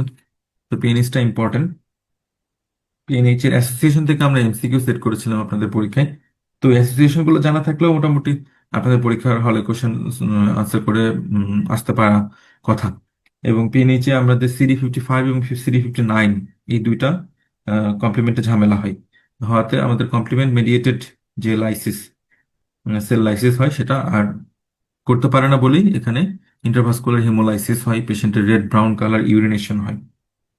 এবং পিএনএইচ এর ক্ষেত্রে আরো একটা ইম্পর্টেন্ট, যেটা এবার যে আপনাদের যেহেতু পিএনএইচ থেকে কোশ্চেন আসা শুরু করেছে অলরেডি, ট্রিটমেন্টটা জানিয়ে রাখতে হবে। এখানে আমরা C5 মনোক্লোনাল অ্যান্টিবডি একুলিজুমাব ইউজ করি। হ্যাঁ, একুলিজুমাব অ্যান্ড রেবুলিজুমাব। তো একুলিজুমাব হয়তো পরের সেশনে আসতে পারে যে আমরা কোন ট্রিটমেন্ট অপশন কি পিএনএইচ এর ক্ষেত্রে, এবং এটার মেকানিজমটা কি, একুলিজুমের মেকানিজমটা কি, C5 মনোক্লোনাল অ্যান্টিবডি। এবং একুলিজুমাব আরো একটা জায়গায় আমরা ইউজ করি, সেটা হলো হাস, মানে হিমোলাইটিক ইউরেমিক সিনড্রোম। সেখানে কিন্তু আমরা একুলিজুমাব দিতে পারি, যেটা কমপ্লিমেন্ট মেডিয়েটেড হাস। হাস তো দুই ধরনের, কমপ্লিমেন্ট মেডিয়েটেড যেটা, সেখানে আমরা একুলিজুমাব দিতে পারি। আচ্ছা, তো এখানে পিএনএইচ এর ক্ষেত্রে একটা সিনারিও এরকমই দেওয়া ছিল, এটার সাথে অ্যাসোসিয়েশন থাকে বার্চেরি সিনড্রোমের, অর্থাৎ অ্যাবনর্মাল সাইটে থ্রম্বোসিস, আনইউজুয়াল সাইটে। আচ্ছা, ইমারোলজি থেকে ড্রাগ ইনডিউস লুপাস অ্যান্টিবডি কোনটা থেকে, অ্যান্টিহিস্টোন অ্যান্টিবডি, এখান থেকে প্রতি বছরই কোশ্চেন আসে। আপনার যে অ্যান্টিবডির একটা যে বক্স আছে, যে বিছানা, ওইখান থেকে যে কোনটার ক্ষেত্রে কোন অ্যান্টিবডি পজিটিভ থাকে। যেমন এর আগের বছরগুলোতে কি এসেছিল যে উম, মার এসএলএ আছে, বাচ্চার নিওনেটাল মানে কনজেনিটাল হার্ট ব্লক ডেভেলপ করেছে, এক্ষেত্রে কোন অ্যান্টিবডিটা পজিটিভ থাকবে, অ্যান্টি অ্যান্টিবডি। তো এরকম অ্যান্টিবডি রিলেটেড কোশ্চেনগুলো সবসময় একটা না একটা আসে। এবং মাইসথিনিয়া গ্রাভিসের অ্যান্টিবডি, আপনার ল্যাম্বার্টিটন সিনড্রোমের অ্যান্টিবডি, এগুলো কিন্তু এর আগের বছরগুলোতে অহরহবার আসছে।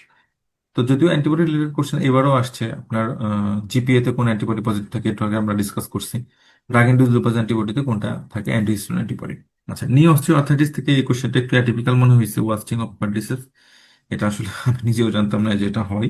তো এটা পরীক্ষায় প্রশ্ন এসেছে, তো এগুলো নতুন কিছু জিনিস আসছে, এগুলো আসলে পারা খুবই টাফ ছিল এবার আসলে। আচ্ছা, এসপি এর অ্যাসোসিয়েশন তো অনেকই আছে, এ দিয়ে মনে রাখা আমরা, এপিকাল ফাইব্রোসিস, তারপরে আপনার অ্যাওর্টিক রিগার্জিটেশন বা aortic root dilation, Achilles tendonitis, anterior uveitis. তো কোশ্চেনটা কি ছিল এক্স্যাক্টলি আমি জানি না, এরকম অ্যাসোসিয়েশন আছে আর কি, এগুলো আমরা জানি। আচ্ছা, টক্সিক এপিডার্মাল নেক্রোলাইসিস থেকে প্রশ্ন আসছে, ডার্মাটাইটিস হার্পিটিস থেকে সবসময় প্রশ্ন আসে। তো টক্সিক এপিডার্মাল নেক্রোলাইসিস আর স্টিফেন জনসন সিনড্রোম দুইটা, তারপর ইরাইথিমা মাল্টিফর্ম, ইরাইথিমা নোডোসাম, এগুলো হট টপিক। তারপরে এদিকে পেমফিগাস ভালগারিস, বুলাস পেমফিগয়েড। ধরে নিচ্ছি মিউকোজাল এনভায়রনমেন্ট থেকে হয়তো এই ধরনের কোশ্চেনই আসছিল। টক্সিক এপিডার্মাল নেক্রোসিস আমরা কখন বলি, যখন 30%-এর বেশি এপিডার্মাল ডিটাচমেন্ট হয়, যে ড্রাগ হিস্ট্রি থাকে, এবং নিকোলসকি সাইন পজিটিভ থাকে, তখন আমরা টক্সিক এপিডার্মাল নেক্রোসিস বলি। কমন কালপিট ড্রাগগুলোর মধ্যে কিন্তু এখানেও ওই যে অ্যান্টিকনভালসেন্ট, ফিনাইটোইন, কার্বামাজিপিন, ল্যামোট্রিজিন, এগুলো আছে। আচ্ছা, নিউরোলজি থেকে যে আপনাদের একটা খুবই প্রিয় বক্স স্যারদের যে ব্রেন স্টিমুলেশন, সেখান থেকে কখনো ওয়েবার সিনড্রোম, কখনো মিলার গুডলাস সিনড্রোম, কখনো ল্যাটারাল মেরুরি সিনড্রোম। এবার অ্যাজ ইউজুয়াল ল্যাটারাল মেরুরি সিনড্রোম থেকে কোশ্চেন আসছে, এবং এখানে কোন artery involve, posterior inferior cerebellar artery, সেটা আমরা পরীক্ষায় আসছে। তো আমরা জানি যে এখান থেকে প্রতি বছরই একটা কোশ্চেন আসে এখান থেকে, তারপরে ভিজুয়াল ফিড ডিফেক্ট থেকে, নিউরোলজি থেকে। তো এইখানে এই বক্সটা না পড়ে যাওয়ার কোনো বিকল্প নেই। আমি মনে করি এই কোশ্চেনটা আপনারা সবাই পারছেন। এবং এখানে যেটা থাকে, পিকালিশনের ক্ষেত্রে আমরা সবাই জানি সবকিছু ইপসিল্যাটারাল থাকে, শুধু কন্ট্রাল্যাটারাল স্পাইনোথ্যালামিক সেন্সরি লস থাকে। হান্টিংটন ডিজিজ ট্রাইনিউক্লিওটাইড রিপিটেশন একটা, এখানে ক্যাক সিএজি রিপিটেশনের জন্য হান্টিংটন ডিজিজ হয়। এছাড়া এখানে আপনার হান্টিংটনের ওই যে ফ্রাজাইল এক্স সিনড্রোম আছে, তারপর মায়োটনিক ডিস্ট্রফি আছে, আরো কয়েকটা এক্সাম্পল আছে আর কি, যেগুলো আমরা কমনলি পড়ে থাকি। তবে তবে নিউরোলজি থেকে কোশ্চেন তুলনামূলক, যে কোশ্চেনগুলো আমি পেয়েছি এগুলো সবই আমাদের পরীক্ষায় রিভিউ এক্সামের কোশ্চেনগুলোতে সবগুলোই মোটামুটি টাচ করা ছিল, যেমন ল্যাটারাল মেরুরিয়াল সিনড্রোম, হান্টিংটন ডিজিজ। স্ট্রোকের কোশ্চেনটা এবার ট্রিটমেন্ট অপশন থেকে আসছে, যেটা আগে ট্রিটমেন্ট অপশন থেকে আসে নাই সাধারণত। আমাদের 4.5 ঘন্টার মধ্যে আসলে আমরা কি করি, থ্রম্বোলাইসিস করি ইসকেমিক স্ট্রোকের ক্ষেত্রে, যদি কোনো সিটি স্ক্যানে হিমোরেজ না থাকে। এবং 4.5 ঘন্টার পরে আসলে তখন আমরা থ্রম্বেক্টমি করি। তো এই পিরিয়ড গুলা সম্পর্কে ডিসকাশন হয়েছে, কিন্তু কোশ্চেন এর আগে কখনো আসে নাই। এবার ট্রিটমেন্ট অপশন থেকে কোশ্চেন আসছে। ব্রাউন স্পট সিনড্রোম থেকে আম, আলোচনা হয়েছে, আমাদের কোশ্চেনও আছে যে এখানে ইপসিল্যাটারাল কর্টিকোস্পাইনাল যাবে এবং ডর্সাল কলাম যাবে, কিন্তু কন্ট্রাল্যাটারাল স্পাইনোথ্যালামিক যাবে।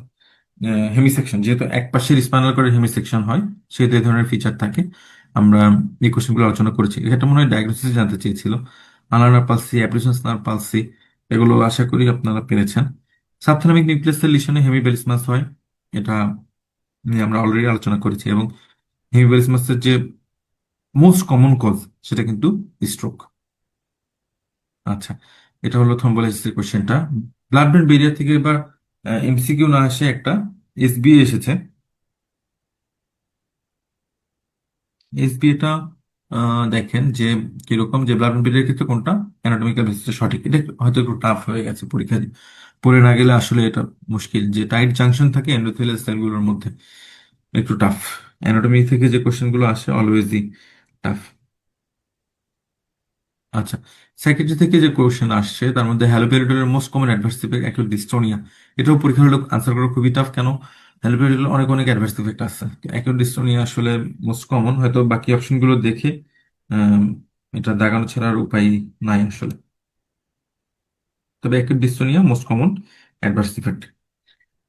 আচ্ছা, আর রিসেন্ট মেজর অ্যাক্সিডেন্ট থেকে অ্যাকিউট স্ট্রেস ডিসঅর্ডার, অর্থাৎ অ্যাকিউট স্ট্রেস মানে এনজাইটি ডিসঅর্ডারের মধ্যে আছে আমাদের অ্যাকিউট স্ট্রেস ডিসঅর্ডার আছে, তারপরে পোস্ট ট্রমাটিক স্ট্রেস ডিসঅর্ডার আছে, তারপরে ওদিকে জেনারেলাইজ এনজাইটি ডিসঅর্ডার আছে, ফোবিক প্যানিক এগুলো আছে। তো এখানে দুইটা জিনিসের মধ্যে একটু পার্থক্য আছে, যে অ্যাকিউট স্ট্রেস ডিসঅর্ডার আর এদিকে এনজাইটি ডিসঅর্ডার, মানে সরি পিটিএসডি। তো যদি হিস্ট্রিটা শর্ট হয়, অর্থাৎ 1 মাসের কম হয়, সেক্ষেত্রে আপনি অ্যাকিউট স্ট্রেস ডিসঅর্ডার চিন্তা করবেন। আর যদি আহ, বেশি হয়, 1 মাসের বেশি হয়, তখন আপনাকে পিটিএসডি চিন্তা করতে হবে। আচ্ছা, alcohol withdrawal syndrome, neuroleptic malignant syndrome থেকে এর আগে প্রশ্ন আসছে। এখানে ডাব্লিউবিসি কাউন্ট লিউকোসাইটোসিস যে থাকে, এইটা একটা প্রশ্ন আসছিল, যে নিউরোলেপটিক ম্যালিগন্যান্ট সিনড্রোমের ফিচার গুলোর মধ্যে কোনটা মোস্ট কনসিস্টেন্ট, এরকম। তো লিউকোসাইটোসিস থাকে, এখানে সিপিকে বেশি থাকে। হ্যাঁ, এবং এটা ট্রিটমেন্ট অপশন হিসেবে আমরা কি দিই, ড্যানিক্লোরন দিই। আচ্ছা, অ্যানোরেক্সিয়া নার্ভাসার কনসিকুয়েন্স, এখানে আমরা একটা বক্স এমসিকিউ আকারে অনেকবার আলোচনা করেছি অ্যানোরেক্সিয়া নার্ভাসা কনসিকুয়েন্স গুলা, ইসিজি চেঞ্জ কি থাকে, এন্ডোক্রাইন প্রবলেম কি কি হয়। তবে এবার ইলেকট্রোলাইট বা মেটাবলিক প্রবলেম কি হয় সেখান থেকে কোশ্চেন আসছে, সেটা আনসার খুব সম্ভবত হাইপোফসফেডিমিয়া ছিল। Severe malnutrition, which electrolyte abnormalities most likely. Severe malnutrition নিয়ে যদি আসে, সেক্ষেত্রে আপনাকে হাইপোফসফেটিমিয়া এই জন্য চিন্তা করতে হবে, কারণ যখন আপনি সিভিয়ার ম্যালনিউট্রিশনের পেশেন্টকে ফিডিং দিবেন, তখন তার হাইপোফসফেটিমিয়া হওয়ার রিস্ক সবচেয়ে বেশি থাকবে এই জন্য। এজিং এর ক্ষেত্রে যেটা, যে বেস্ট টুল টু ম্যানেজ ফ্রাইলিটি, এখানে অনেক কয়েকটা স্কেল আছে আমাদের এজিং চ্যাপ্টারে। তবে ক্লিনিক্যাল ফ্রাইলিটি স্কেল এটাই মোস্ট কমনলি ইউজ করা হয়। আসলে অপশন কি কি ছিল আমার জানা নেই। এছাড়া ফ্রাইড ফ্রাইলিটি ফেনোটাইপ, তারপরে রক উড নামের একটা স্কেল আছে, এই স্কেলগুলো ইউজ করা হয়। তবে সবচেয়ে বেশি ইউজ করা হয় ক্লিনিক্যাল ফ্যারাডে স্কেল। আর ফলের রিস্ক গুলো তো অনেকবার ডিসকাশন হয়েছে। এখান থেকে অনেকবার এমসিকিউ আসছে ফলের রিস্ক গুলো থেকে, যে মাসেল উইকনেস, আগের ফল অফ হিস্ট্রি আছে কিনা, gait abnormality, balance abnormality, visual impairment, arthritis, এগুলো ছিল আর কি। তারপর মেডিকেশন হিস্ট্রি, মানে কোনো সাইকোট্রপিক মেডিকেশন নাই কিনা সেখান থেকে, ফিজিওলজিক্যাল চেঞ্জ থেকে আপনাদের জেনেটিক পেশেন্টদের ফিজিওলজিক্যালি যে কার্ডিওভাস্কুলার কি কি চেঞ্জ হয়, রেসপিরেটরি কি কি চেঞ্জ হয়, এগুলো নিয়ে কিন্তু আলোচনা করা হয়েছে। এবং এগুলো সবই আপনার যে রেট্রিক থেকে 2 থেকে 3টা বক্স, এই best tool for manage priority এবার নতুন টপিক কিন্তু call risk factor for fall and physiological change, এই দুইটা একটা ছবি একটা বক্স, এই দুটো জিনিসই কিন্তু আমরা এজিং থেকে পড়াই সবসময়। তো আমাদের সেন্ট্রাল আর্কাইভ থেকে আমরা কিছু কোশ্চেন, যে কোশ্চেনগুলোর সাথে সামঞ্জস্য ছিল এবার পরীক্ষায় কোশ্চেনের, সেরকম কিছু কোশ্চেন কালেক্ট করে আমরা আপনাদের প্রোভাইড করেছি। আপনারা একটু দেখতে পারেন যে কোশ্চেনগুলো আসলে কিভাবে আসে। কারণ আপনি বিসিপিএস এর কোশ্চেন তো হুবহু কখনোই মেলবে না। আপনি যত প্র্যাকটিস করেন, যত পরীক্ষায় দেন, আমরা যত পরীক্ষায় নিই, তবে অনেকটা সামঞ্জস্য থাকবে। ঠিক আছে, থিম ঠিক থাকবে। অর্থাৎ আপনি 5টা কোশ্চেন সলভ করলে আপনি একটা কোশ্চেনের আনসার ইজিলি করতে পারবেন বিসিপিএস পরীক্ষায়। সেরকম এই 5টা কোশ্চেন আপনাকে সলভ করতে হবে। তো এজন্য আমরা সবসময়ই বলি যে ডেভিডসন পড়ার পাশাপাশি কোশ্চেন সলভ এর বিকল্প নেই। কারণ ডেভিডসন পড়লে যে আপনার নলেজ হবে, আপনি অনেক কিছু শিখবেন, অনেক কিছু জানবেন নিঃসন্দেহে। কিন্তু আপনার পরীক্ষার হলে মানে কোশ্চেন দেখে ক্লু খুঁজে আনসার করার যে, ওই অল্প সময়ের মধ্যে আনসার করার যে ব্যাপারটা, সেটা আপনার কোশ্চেন সলভ ছাড়া কখনোই সম্ভব না, অসম্ভব। এই জন্য আমরা সব সময় কোশ্চেন সলভের উপর ফোকাস করি এবং আমরা কোশ্চেনগুলো স্ট্যান্ডার্ড করার চেষ্টা করি এবং ইম্পর্টেন্ট টপিক যেগুলো স্যারদের পছন্দ, বিগত বছরের কোশ্চেন এসেছে, এই টপিকগুলো রাজ করার চেষ্টা করি। তবে এবার কোশ্চেন অনেকটাই অ্যানালাইটিক্যাল হয়েছে, যেটা এর আগে কখনো হয় নাই, এবং বেসিক থেকে অনেক প্রশ্ন এসেছে। আমরা অনেক সময় যেটা আমাদের প্রস্তুতির সময় দেখি যে আমরা শুধু রিভিশনটাই ফোকাস করি, বেসিক জিনিসগুলো খুব ভালো পড়ার সময়ও থাকে না, সুযোগও থাকে না। আবার অনেকে অ্যাভয়েড করে যায়, আচ্ছা ঠিক আছে শুধু ক্লিনিক্যাল পার্টটা দিয়ে পাস করে আসবো। তো এই সুযোগটা এখন মানে এই অপশনটা চুজ করা এখন উচিত হবে না। বেসিক পোর্শনটাও মোটামুটি ভালো পড়তে হবে, ক্লিনিক্যাল পোর্শনটাও পড়তে হবে, এবং সাথে আরো বেশি বেশি অ্যানালিটিক্যাল কোশ্চেনগুলো সলভ করতে হবে। তো এই জন্য আমাদের যে নতুন যে ব্যাচটা শুরু হতে যাচ্ছে, যারা অলরেডি পরীক্ষা দিয়েছেন বা আমাদের ব্যাচের সাথে যুক্ত আছেন, অথবা যারা নতুন করে প্রস্তুতি নিতে যাচ্ছেন, তাদের জন্য খুবই ফ্রুটফুল হবে। আপনারা অন্তত পরীক্ষাগুলো দিবেন এবং রিভিউ যে ক্লাসগুলো রাসেল ভাই নেবেন, ডক্টর রাসেল ভাই, ভাইয়ের ক্লাসগুলো অন্তত করবেন যারা অলরেডি প্রিপেয়ার্ড। আর যারা নতুন, তাদের প্রতি পরামর্শ থাকবে সবগুলো ক্লাসই শুরু থেকে করার, এবং পাশাপাশি ডেভিডসনটা পড়ার, এবং আমাদের সেন্ট্রাল আর্কাইভ থেকে কোশ্চেনগুলো সলভ করার। দেখেন, আমি সেন্ট্রাল আর্কাইভ থেকে কিছু কোশ্চেন এখানে স্ক্রিনশট দিয়েছি, যেগুলো আমাদের এই সেশনের কোশ্চেনের সাথে মিল আছে। যেমন অ্যাবডিউসেন্স নার্ভ পালসি থেকে একটা কোশ্চেন এসেছে, যেটা আমরা এখানে দেখতে পাচ্ছি।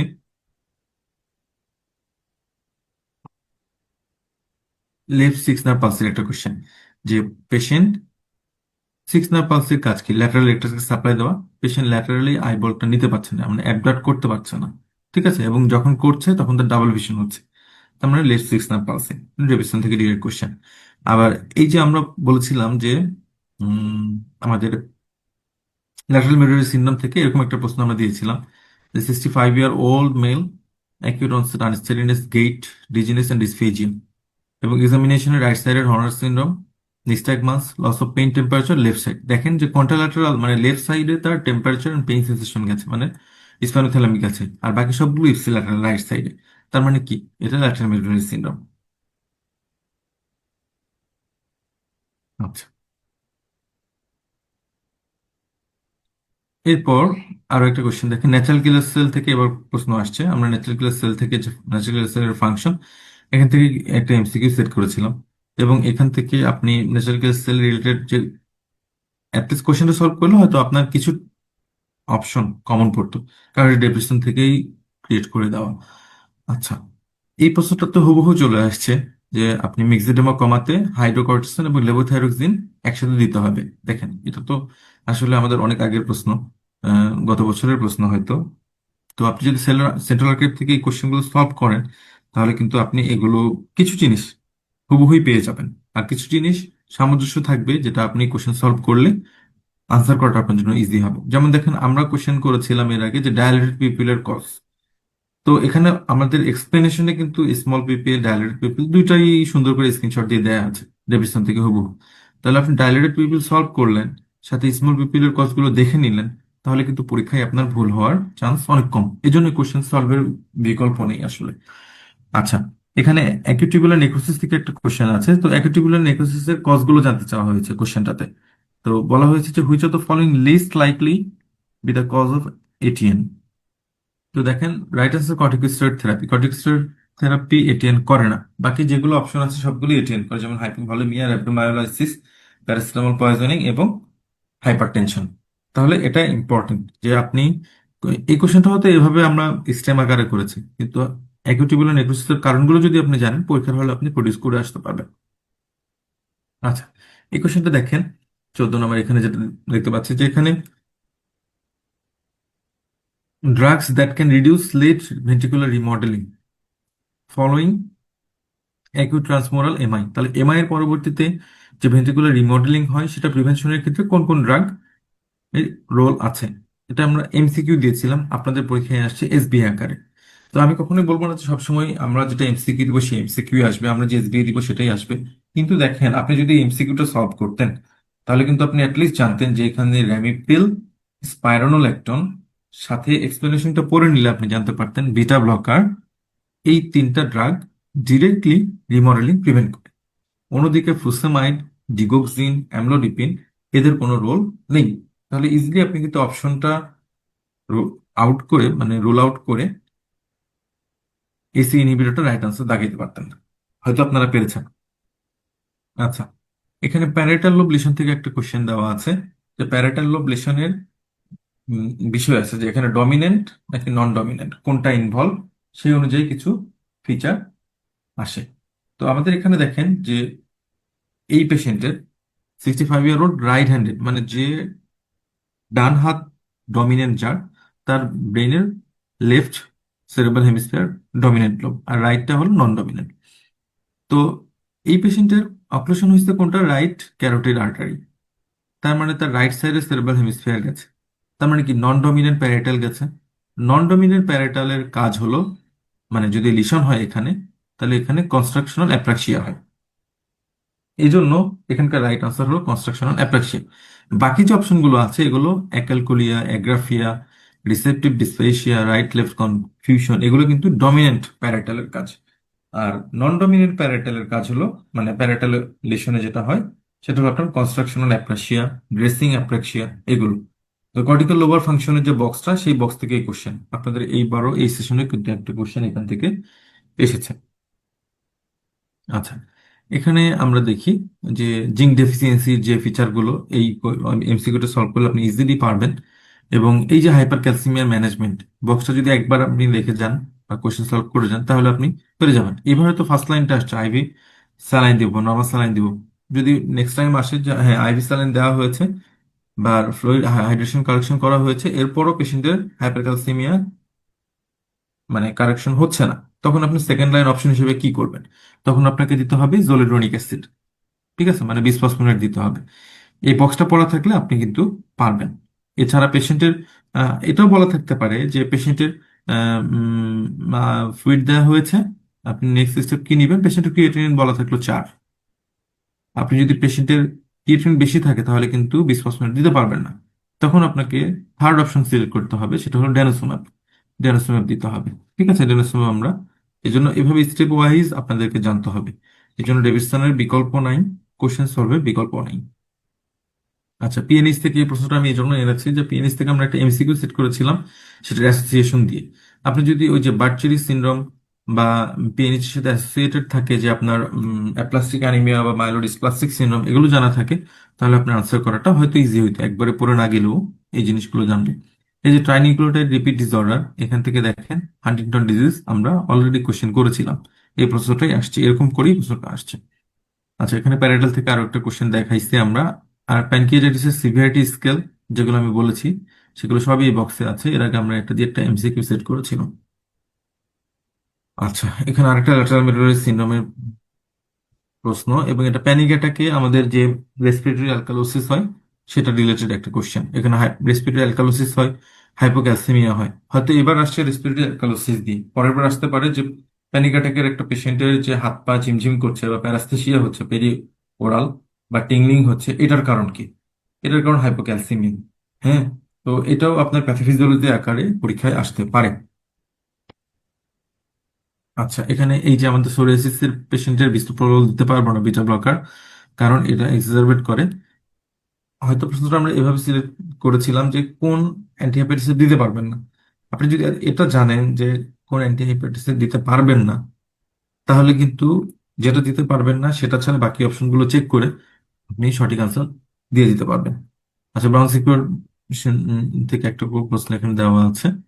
টিসি থেকে ডিরেক্ট এরকম একটা কোশ্চেনই হয়তো এবার আসছে যে টিসি পয়জনিং এর পেশেন্টের ECG change broad QRS complex.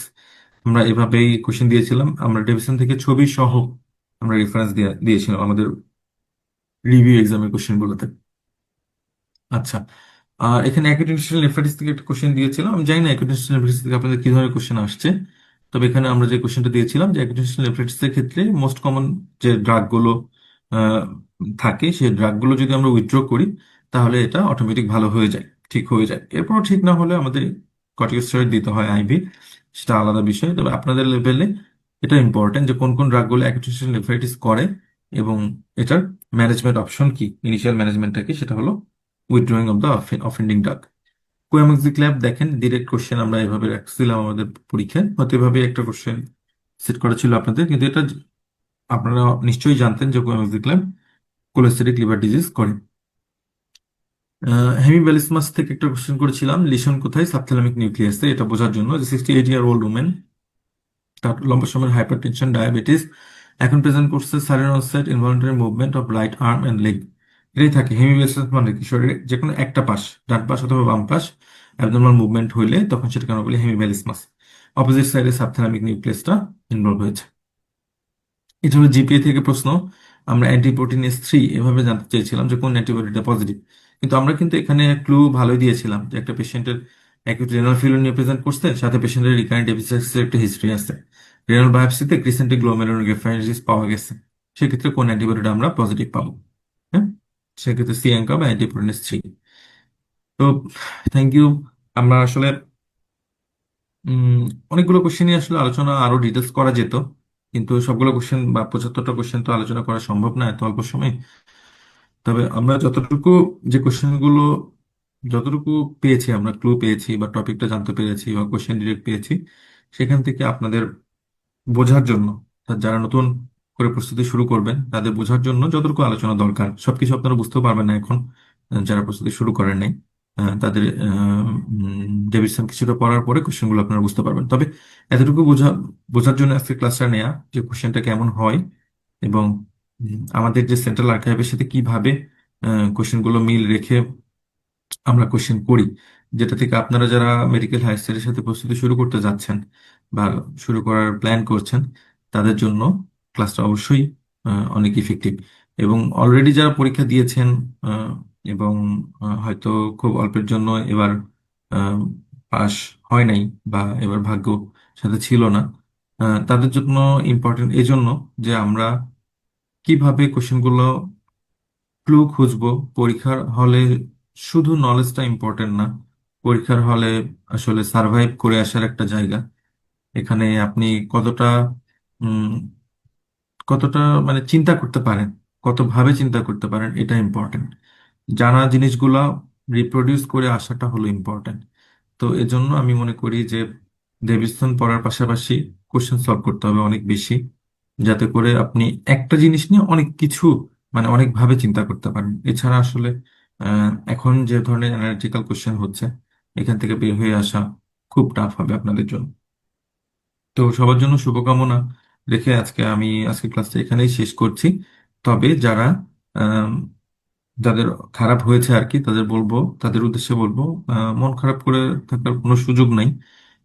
শুরুর দিকে একটু খারাপ লাগতেই পারে, কিন্তু আপনাদের যেহেতু অনেকটাই পড়া আছে, প্রিপারেশনটা 80 to 90% নেওয়া আছে, তো বাকি সময়টা আরো ইফেক্টিভলি কাজে লাগিয়ে আপনাদের প্রস্তুতি পুরোদমে শুরু করার পরামর্শ থাকবে। আর যারা একদম নতুন, ইন্টার্নশিপ শেষ বা শেষের দিকে শুরু করতে যাচ্ছেন পার্ট 1 প্রস্তুতি, আহ, তারা তাদের প্রতি পরামর্শ এটাই যে আপনারা একদম ডেভিডসন দিয়ে শুরু করেন, পাশাপাশি কোশ্চেন সলভ করেন অনেক বেশি। সেক্ষেত্রে আপনারা আমাদের রেগুলার ব্যাচ যেটা চালু হচ্ছে, খুবই ইফেক্টিভ হওয়ার আহ, ইফেক্টিভ ভাবে আমরা ব্যাচটা চালু করার প্রত্যাশা নিয়ে শুরু করছি অ্যাকচুয়ালি, যেখানে রিভিউ, এক্সাম রিভিউ ক্লাস এবং প্রত্যেকটা ক্লাসের লং ক্লাস বা রেগুলার ক্লাস শেষে আবার সামারি ক্লাস। এটা এর আগে কখনোই ছিল না আর কি আমাদের। আমরাও করি না, অন্য কারো করে কিনা জানি না। এবার আমাদের শুরু করতে যাচ্ছি, রাসেল ভাই নিবে ক্লাসগুলো, যেটা আপনাদের জন্য খুবই ফ্রুটফুল হবে আশা করছি। তো সবার প্রতি শুভকামনা, সবার জন্য মানে শুভকামনা রেখে শেষ করছি। আহ ধন্যবাদ সবাইকে। সালাম আলাইকুম।